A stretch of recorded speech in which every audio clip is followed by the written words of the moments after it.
Herkese merhaba arkadaşlar. Kanalıma ve mutfağıma hoş geldiniz. Sağlıklı, güzel günler diliyorum hepinize. Bugün sizlere bayat ekmek köftesi yapmak istiyorum. Hem bayat ekmeklerimizi değerlendirmiş hem de ziyan etmemiş oluruz. Bu arada bir tane bayat ekmeği rondodan geçirip hazırladım. Üzerine bir çay bardağı suyu kontrollü olarak dökelim. Şöyle bir kısmını ayıralım. Yetersiz gelirse tekrar kullanırız. Şöyle biraz karıştıralım iyice. İyice suyunu alana kadar, yumuşatana kadar biraz karıştıralım. Kalan suyumuzu da dökelim. Bir çay bardağı su tam denk geldi. Yeterli bu kadar. Ekmeklerimizi ıslatırken çok fazla su kullanmayalım. Çok cıvık olmasın. Kullandığım kase biraz küçük geldi. Daha geniş bir kaseye alalım. Rahat rahat köftemizi yoğuralım. Bu aralar hepimizin yaptığı şey fazladan ekmek almak, ne olur ne olmaz diye. Ve doğal olarak ekmeklerimizin bir kısmı bayatlıyor. Hem bu şekilde değerlendirmiş oluruz. Diğer malzemelerimizi de ekleyip köftemizi yapmaya başlayalım. Bir büyük soğan daha önceden doğrayıp hazırlamıştım. Bir tane yumurta, bir çay kaşığı kimyon, bir çay kaşığı kabartma tozu, bir çay kaşığı kekik. Biraz da maydanozumuz var, bir tutam. Bir çay kaşığı pul biber, bir çay kaşığı da karabiber koyalım. Çok az, şöyle azıcık tuz ekleyelim. Ekmek tuzlu olduğu için çok fazla eklemiyoruz. Bu kadar yeterli. Şöyle iyice karıştıralım. Daha sonra elimizde yoğuralım.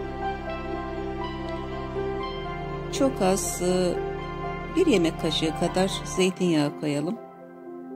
Şöyle biraz yumuşak olsun. Daha sonra küçük bir kaseye alalım. Biraz büyük geldi bu. Biraz toparlayıp köftemizi yapmaya başlayalım.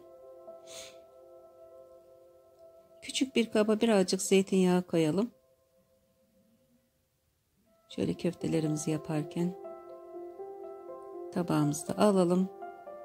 Şöyle azıcık elimizi yağlayıp köftelerimizi şekillendirelim. Bu arada arkadaşlar, köfteleri sofraya koyduğunuz zaman hiç kimseye ekmekle yaptığınızı söylemeyin. Bakın fark edecekler mi? İnanın hiç kimse fark etmeyecek. Çok değişik, çok farklı bir lezzet. Bundan sonra bayat ekmekleriniz köfte olarak sofraya geri dönecek. Köftelerimiz de bitti arkadaşlar. Son 2 tane de yapalım. Köftemizi bitirelim.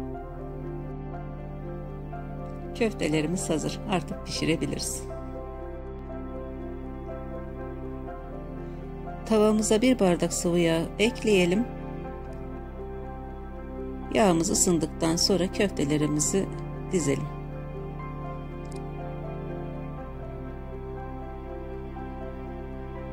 Yağımız ısınmış. Köftelerimizi şöyle güzelce dizelim, tavaya yerleştirelim. Daha sonra kızarması için bekleyelim.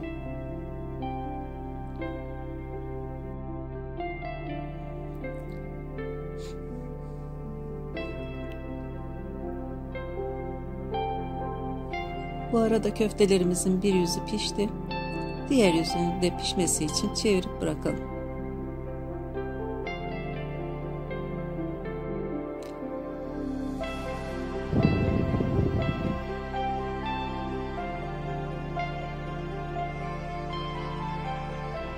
Köftelerimiz kızardı arkadaşlar.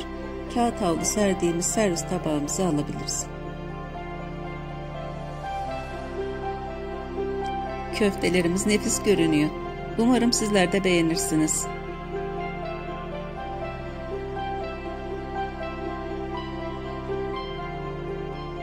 Köftelerimiz hazır. Afiyet olsun. Eğer videomu beğendiyseniz beğenme butonuna basmayı unutmayın lütfen.